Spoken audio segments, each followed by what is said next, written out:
Great. Kana, great to see you. Great to see you. Thank you for having me. Of course, Kana, I've actually been meaning to have you on the podcast because you have such breadth of experience on different sides of the same coin, both B2C and B2B, and some incredible brands. So very excited to have you, but also first understand what made you actually come to the boring B2B world from the exciting B2C side. So would love to start with that, and then we can go further. Well, first of all, thank you again for having me. I'm excited to do this with you. I'm sorry it took me so long to get some time with you, but honestly, I don't actually believe that the B2B side is the boring B2B side. It actually has some amazing qualities, but here's what I will say. When I was thinking, my last role, I was leading US marketing for Ford Motor Company, and it was an amazing experience, but it was a massive role. Large team, large budget, large impact, large expectation, large pressure, etc. So as I was thinking about what I wanted to do next when I left that role, there were kind of three things that were important to me. One of them was I wanted to tap into this idea of always learning. The reality is as leaders, we are constantly learning. We're learning something new, having a new leadership challenge every day, etc. But the more senior you become in your role, the less the balance is between what you're taking in and learning versus what you're helping other people learn. And I wanted a moment in time where I was learning as much as I was giving. And so moving into B2B, which I've never done before, was truly, I am taking in as much as I'm giving every single day. And so that's one really important aspect of it. And then the other two reasons why I came to Marqeta that are really important, one of them was Marqeta values the people as much as they value the outcome. We truly understand that people drive the outcome, and therefore we create a culture of amazing people, and we're prioritizing people with business outcome. And that was really important to me because I wanted to move to a place where not only could I have great impact, but I could also be impacting people, and I could also have the capacity for other things in my personal life, like board service, like travel, like mentorship, that you start to run out of time for when you're in some of these other types of roles, and when you're in some of these bigger B2C types of opportunities. Very helpful, Kana. And how has the experience so far been since now you've sort of been leading the org for some time? You know, it's been really fantastic. It has delivered on everything that I had hoped for.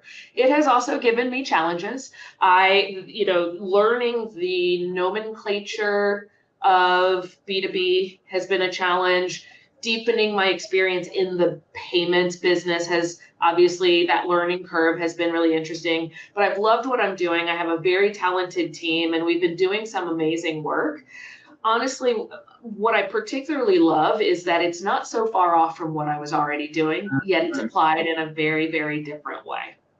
That's a great point. Now you say that, I can see what you mean. Like in B2B, we talk about leads, MQL, SQL, whereas I'm sure in the B2C world, it's a lot more different when it comes to it. So it is, but like at the same time, it's all the same thing, right? So when I think about my performance marketing hat in a B2C world versus a B2B world, we're constantly thinking about how can I reach and find a very specific target, strike the balance of cost efficiency and finding the specific person I want while telling a holistic story. How do I move people through a funnel? It is all the same in so many ways, yet it's got these unique nuances. And so it's been a really amazing experience to carry from one into the other. That's great, Kana. And like one sort of curiosity even I have is that when what kinds of learnings from B2C were helpful when you sort of took over this role? Anything on storytelling, anything around that, like whatever comes to your mind, would love to hear about how you applied those learnings here as well. So I think the one thing that is most consistent between the two is when you are really focused on targeting and utilizing data to drive your decision making and your action. So that's where this consistency is. Right.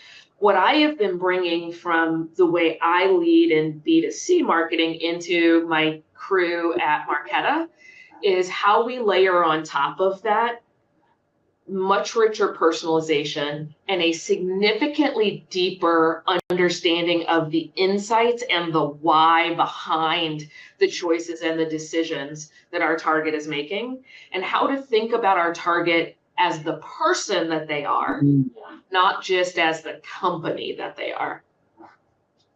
I have a small question about that's a great point, right? Like you're sort of talking about like, hey, how do you actually bring in that emotional sort of connection to a brand that B2C companies do that very well? Any like I'm thinking from a tactical perspective, any examples you could share on how you sort of instituted that would also be very helpful. Well, let me just share one thought, and then I'll describe a couple of examples of what we've been doing. When you think about bringing in everything that I just described, the reality is at least in the great team that I have, the team was constantly thinking about who they were targeting, thinking about their buyer and ICP, et cetera. But I found that we were thinking about them from a transactional kind of data set level, right, not really tapping into understanding what are the problems that they face. What are they experiencing every day, even in their job life? What are the fears that they have? So like if you think about, if one of your buyers is a general manager or a CFO, et cetera, at the end of the day, they are still human beings in those jobs. And they are worried about, is the solution that they're bringing forward going to set them up for success? Is their decision committee going to trust that solution, et cetera? And those fears are emotions. If you think of it through that lens, you can then use that to tap into for your storytelling, so that you don't have to just tell us a transactional or like a superficial product story, but you can connect your product and your solutions to what they care about and what they have either fears for or passion for. We did that with one campaign that we did called Grow Together. Mm-hmm. A huge part of our audience set is smaller fintechs, innovators, entrepreneurial companies, and a lot of what they are focused on every single day is how they are going to be able to drive scaled growth really fast, and all of the fears, concerns, and doubts that go along with that. We built a campaign marketing Marqeta as a whole and a couple of our specific solutions inside of it that was rooted in how do we talk to somebody that's what they're worried about every day. And then the storytelling that went with it was about the role that we can help play in helping them with that scale, how we side-by-side partner with them, how we can help alleviate some of the things that cause the friction in their life, et cetera, et cetera. And then what was also really interesting about this campaign, it was also the first one where we did the creative development utilizing AI. And so we were testing out not only new storytelling approach, but also testing out a new creative approach. And it did really, really well for us. We saw significant lifts in the qualified traffic and conversion that it was driving. Kana, is this, I don't know if you can see my screenshot. Is this the one? Yes. Wow. This is, I saw that, I think your team sent it to me, and I was like, oh, wow, this is pretty cool. Not only the fact that the imagery looks great, but the fact that your team is actually trying out these new things and experimenting with things, which is exactly what you need. This is fantastic. So. Exactly right. And so it's really done really well for us. And we also learned some things from it. So we've made some tweaks and some adjustments over time, but it's been a really fantastic experience of starting to move in a world where it's still product marketing. We're still being very clear about our solutions, the benefits of our solutions, et cetera, but we're trying to connect it emotionally at the same time. Right. And the key thing here is that like the ability to understand that insight that teams are experiencing that scaling growth problem. So let's devise something around that exact feeling or emotion that we as a marketing team discovered through these conversations. Absolutely. Right? Absolutely. And not all of those feelings have to be tied to how they feel about their job. Some of those feelings may be tied to the friction that's being created in a system, right? So, a lot of what we do is disrupting legacy kind of banking and payments infrastructure to try to make it faster, easier, more accessible, more flexible, that creates feelings too. So it's not just about how do I feel when I am trying to drive a decision in my company. It might be about how do I feel about the fact that every single time I want to stand up a new credit card program, it takes me way too long, is way too difficult, and I can never do it exactly the way I want to because a legacy approach to it just does not work to my unique situation. I'll tap into that and find a passion inside of that to tell a story as well. That's a great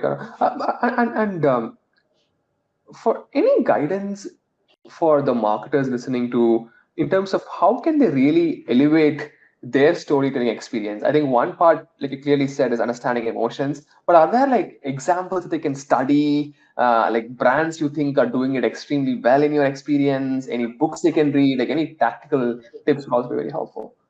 Well, one thing I will say is I have experienced, and this may be my own personal focus group of one experience, I've experienced sometimes where B2B marketers believe that the world of B2C is just, it's different than them, not relevant to them, etc.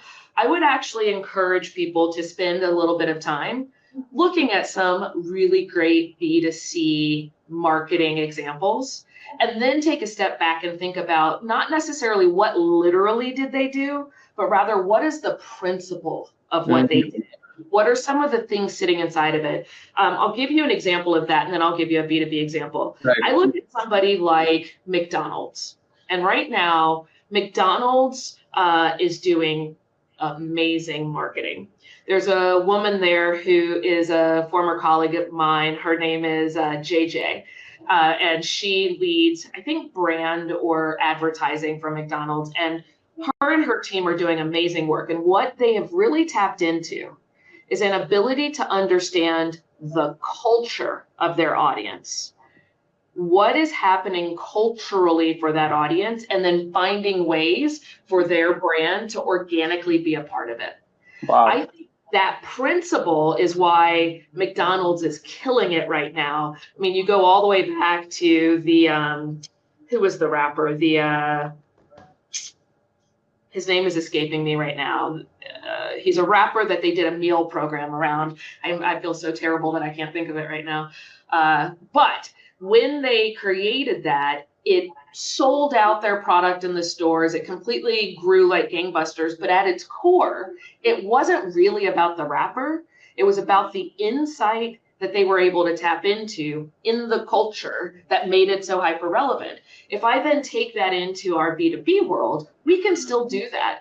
Whether it's an insight into the culture of developers or an insight into the culture of the moment that is, we're about to go into Money 2020. What are people feeling? What's happening in the culture of all of us in our space as we head into Money 2020? Right. And how we tap into that in a different way that is going to make people pay attention and want to hold on to that. So that's one thing that I would point to as an example. I love that example about McDonald's, actually. I was just Googling who the rapper is. I don't know if it's Travis Scott. Travis Scott. So what you're saying, Kana, is that they actually sort of created a meal around Travis Scott and sort of really embedded themselves into the culture of the youngsters? Yes, but let me tell it to you a little bit differently. And by the way, I have to give so much credit to JJ, her team at McDonald's, as well as the team at her ad agency. Like, they are fantastic. But they didn't create a meal around him. Rather, they had this really cool insight. They looked into social and they realized through tapping into the culture via social that everybody has their order. Meaning, when you go to McDonald's, you sort of kind of get the same thing every time. You have your order. Right. Travis Scott had his order. And every time he gets kind of the same thing every time. And so they created this program called Famous Orders. And so they didn't create a meal around him. Rather, they made his order a meal. That's lovely. That's lovely. And so it didn't even cost them more money because they didn't have to do a new product for it. Correct. So but it was so culturally relevant that not only did the meal itself sell out, but it also tapped into the fact that all of us have our order, and it made a lot of people go back and get their order. So well said. So well said, Kana. This is a fantastic example. I loved hearing about it. Can I bother you for any other example that comes to your mind like this that you sort of were like, oh wow, that's a great sort of campaign So or yeah, absolutely. So another example that I'll give you of a B2B brand, it's not as specific as the famous orders. What I will say is people ask me all the time, what are some B2B brands that you admire? right? And I will tell you one brand that I admire deeply from a B2B perspective is Salesforce. Yeah. And the reason why is, yes, they're a big brand, lots of money, lots of resources, lots of people. All that is true. But at its core, they were a brand that had the courage to build their brand identity, their brand persona, and everything about who they are in a very unique, personable, approachable way, and then carry it through literally every single way that they show up. So when you walk on their campus, or when you go to, they had, what's the Salesforce conference? Dreamforce. Or when you, even when you get pitched, that brand personality and style comes through in literally everything. And they don't show up like a tired technology SaaS company. They show up like a living, vibrant brand that everyone from a CEO to a junior whatever wants to stay connected to, hear from, etc. They have been masterful about it, and they are also vigilant about it. So I really, really value them for that. I think the last word you said, being vigilant about it, is key because to your point, they're so massive and it's very easy to slip on things that, hey, you know what, like I can do, haphazard things, but the fact that they've kept it together speaks volumes to your point. 100%. Now, I'll give you just one more example, which doesn't fit quite as well to the question, but I always try to sell it. And it's Calm. It's an example of a brand that has just done some really interesting work. So specifically, I remember the last election. Calm, we're doing a campaign where they actually took over chaotic moments. The campaign predated the election, but they were taking over moments that are typically frenetic, hectic, and creating a moment of calm in those spaces. They were doing it in real life. They were doing it in advertising, etc. And I remember I was working at Verizon at the time, I believe, and we were having a lot of conversations about, do we want to advertise in the debates? Do we want to stay away from that? What are the risks? What are the lots of deep, intense conversations. And then I remember watching the debate, which, as you would imagine, was just this frenetic, like, oh my gosh. And Calm came in with an ad that was just quiet. 30 seconds of quiet with like Calm on the screen or something like that. Brilliant. They took a moment and found the cultural relevance of their brand moment in an extremely unique way. It was absolutely brilliant. I still remember it now, and it was like 4 years ago. Love that. That's a great. Actually, when you describe it, Kana, by the way, you're so good at describing things that I can imagine myself in your place. But I can think about sitting in the election and like having a 30-second quiet ad that just says calm. That's it, right? Like it's so beautifully done. Great example. Great example. Awesome. Kana, so I can talk to you all day about examples of great brands and what they do, and you should write a book about it probably, and I'll buy it. One thing that sometimes I think about a lot is that the social media aspect of things, right? Like, and how brands should take social media as a key channel. Like, I sort of see a big difference in how B2C brands approach it and B2B brands approach it. I was discussing with our marketing team yesterday that, man, our social is so boring. Like, we talk about like stuff that people don't care about. Like, how do we really elevate the content and what people feel about looking at the brand? Like, any thoughts on how companies can think about like elevating their social game a little bit from a B2B standpoint? Well, I'm going to give you my perspective, but Mhm. in full transparency, me and my team have not cracked this nut yet in our B2B life. Sure. But I'll tell you how I'm thinking about it and how I'm guiding us and what we're going Right. to try. I am taking a page out of my B2C book on this one. Social, as I've said to you before, connecting with people is often about connecting with culture. And in B2B, who you're selling to is still people. So there are still ways for us to connect to culture. We just have to think about it differently. Right. Social, that becomes increasingly true and relevant. And so what I'm talking to my team about is us really starting to do all of the things that we do with a social first mindset. So when we are going to put out the next state of credit report, our starting place is what would get this picked up on social? And that is going to define how we build out that report and how we bring it to life and the moments of story that we tell inside of it.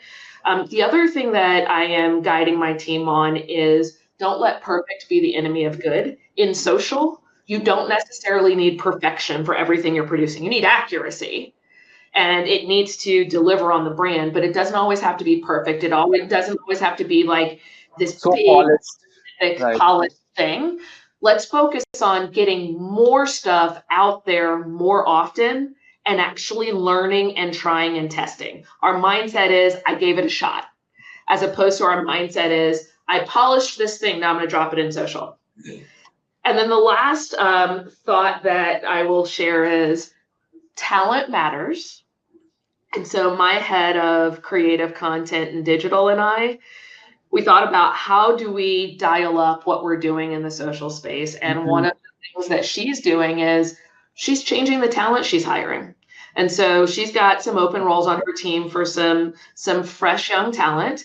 And the what she's looking for is one, people who have actually played with and are excited about AI.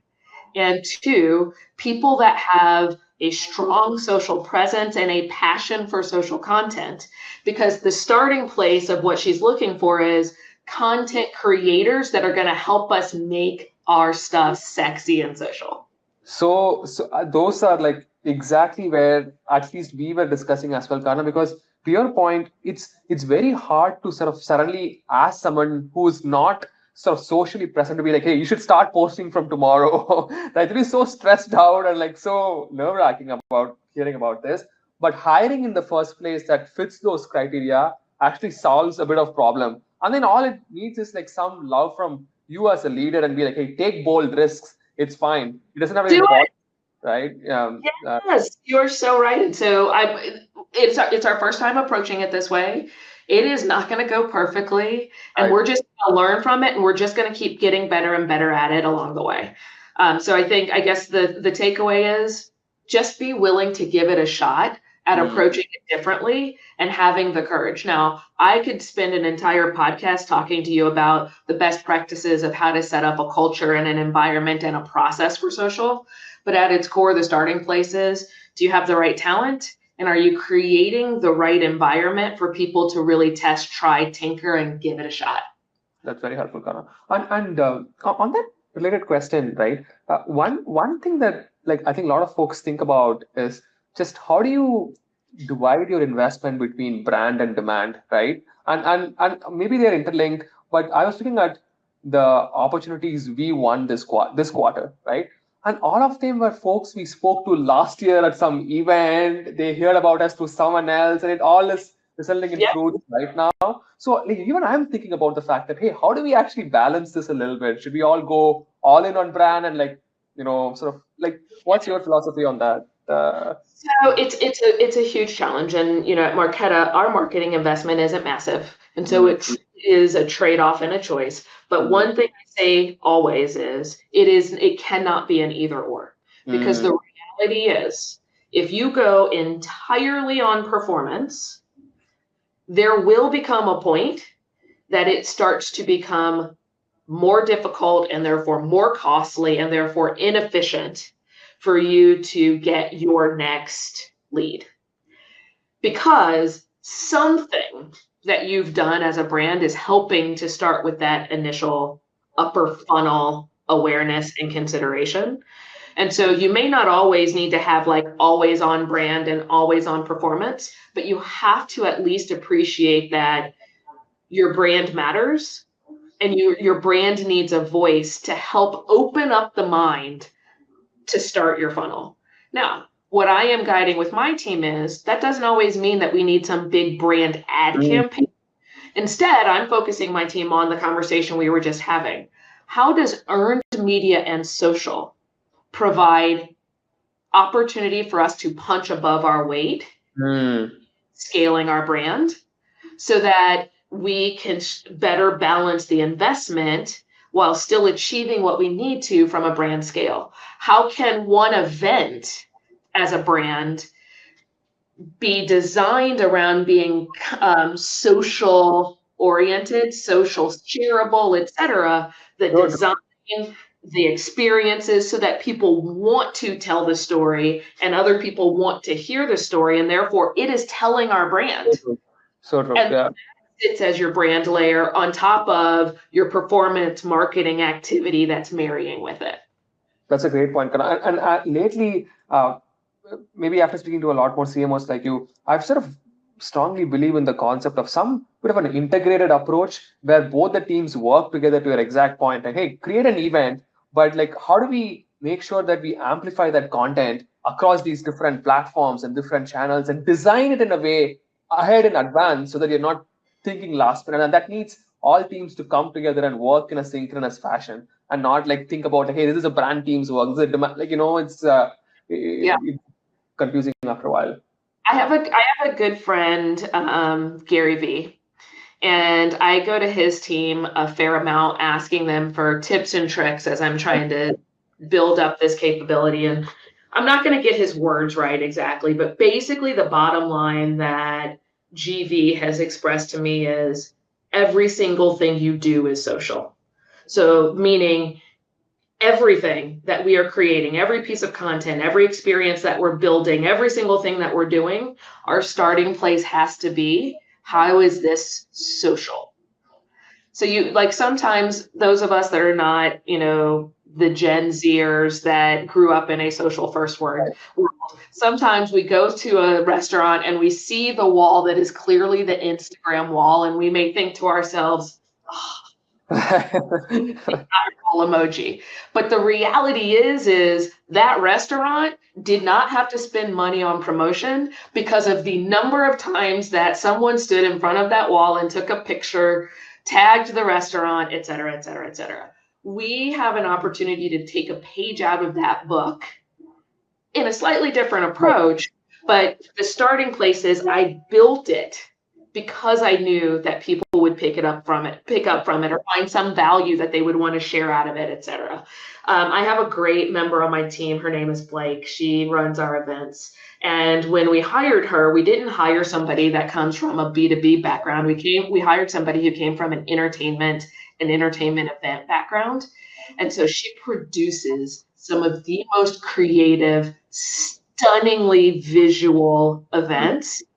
And so now now we've tested out the events. Now what we're doing is saying, okay, we're going to start filming different aspects of these to be able to generate content that not only is, the great story from when the panel was talking or whatever it is, but also has, visual appeal and shareability appeal from that experience that all of a sudden makes it interesting social content. We're going to test that out and see how it does for us.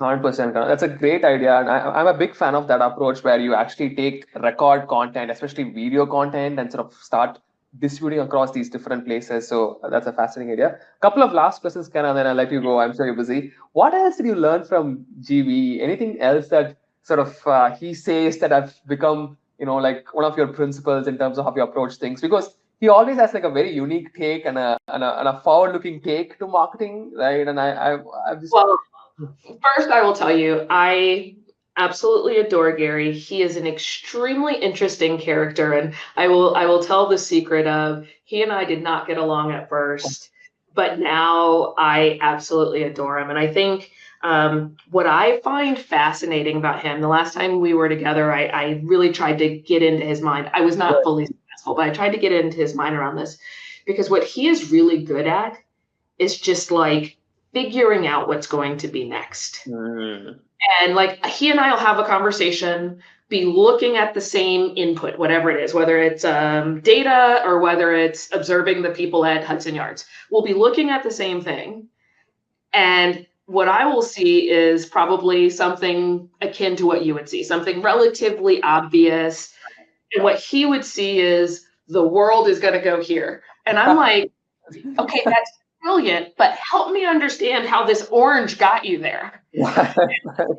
Like, he is so observant and so talented at connecting like disparate dots in a unique way through that observation. And so whenever I'm with him, I'm constantly trying to watch how he does that.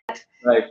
And tap into how he does that, because it's frankly also how him and his team are so good at building his social presence. Their ability to observe and connect dots and therefore use that to fuel the next piece of content that they're creating is brilliant.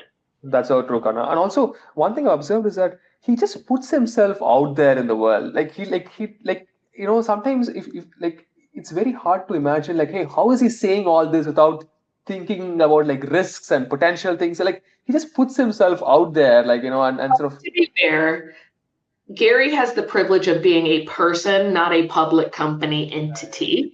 There's no legal team, I don't think there is. I don't actually know, but there definitely isn't the legal team like I would have at Marqeta or in my past lives at like Ford and Verizon and JPMC. So he has a different ability than of us in business may have.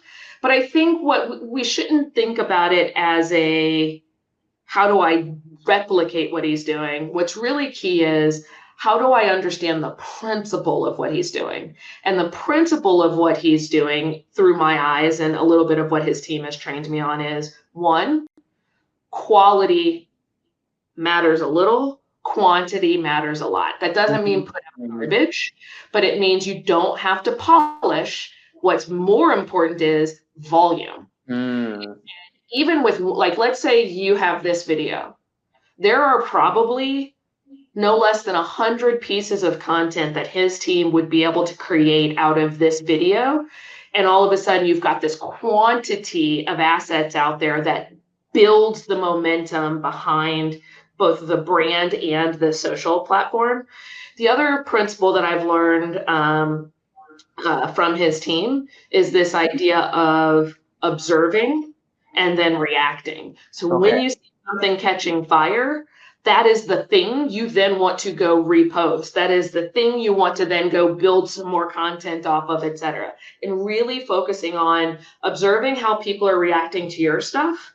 And then also diving into the cohorts of people that are your target audience and observing what they're doing, paying attention to, et cetera, and pulling that out to go and create your next thing or have your next conversation. This reminds me of the other sort of earlier point, I noted down, like just being present in the culture of your ideal persona. That example that you gave for McDonald's, so very, very relevant. Kind of last question for you. I'm sure the folks who are listening to it, especially folks who are in the middle management of marketing teams who aspire to become CMOs or marketing leaders someday, like what should they keep in mind from your experience across these different brands? What should they like think about in their career right now if they want to become like CMOs eventually? So I'm gonna share two thoughts in response to this question. One more like practical and one more personal. Right. On the practical front, my belief is CMO success of the future is going to be very heavily rooted in your ability to be a business leader, not just a storyteller, pretty picture maker, and your ability to understand and utilize data and technology at an extreme level and how that connects to operations or to sales or to whatever else, manufacturing from when I was in the car business, et cetera. That's one important aspect of to elevate to CMO. You have to be a business leader tied into the business functionality. The second thing that I will say from a practicality perspective is Making sure that you are thinking about how you stay on the forefront of understanding technology, AI, data, et cetera, because that is going to be the fuel of the future. That doesn't mean you have to spend all your time doing nothing but that, but it's going to be the next digital skill set in some way, shape, or form. So if you imagine the generation of CMOs before me, digital wasn't at its foundation for them, right? Whereas in my world, every CMO at my level right now, digital is a critical aspect of how they run their business. And I saw when I was a senior manager or a junior manager that I believed digital would be the next frontier. And so I built my career learning it and finding a passion for digital and data. I see that next version of that somewhere sitting inside of AI, sitting inside of technology and data. And so I urge people to really build their toolbox around with that as critical skills in it, because it's going to be an important part of the future of what we're doing, even though we don't know what it's going to look like, and it's fraught with issues along the way. On the personal side, though, what I would say is becoming a CMO is hard. I did not wake up one day after I was a SVP and say, okay, today I decide to be a CMO, and then I go apply for a CMO job and I get it. Or I woke up one day and somebody's like, I think you're ready to be a CMO. Here's your CMO title. Not work that way. I had a lot of CMO at bats throughout the course of my career. I had a lot of opportunities, a lot of great people that were advocating for me, but I also got a lot of no's along the way. A lot of you're not readies, or a lot of instances where it came down to me and one other person, and the person they chose was already a CMO. So they went with the proven CMO versus the almost a CMO. So I only say all that to say it's not easy, but we can all do it. And so I encourage you to have the tenacity to stick with it. Learn from every experience of no, every experience of not quite getting there. And I guarantee you, if you learn, you build the advocacy around you, it will happen for you. Awesome. Kana, it's been a pleasure. I think even in the short 45 minutes that we have spoken, I can see you being a very thoughtful, empathetic leader, but also a leader who knows what you're talking about. And I think it comes from your experience in the diverse set of companies you've worked with. So I'm very excited to release this podcast, but thank you so much for your time today. We really appreciate it. Thank you so much for having me, and have a great rest of your day.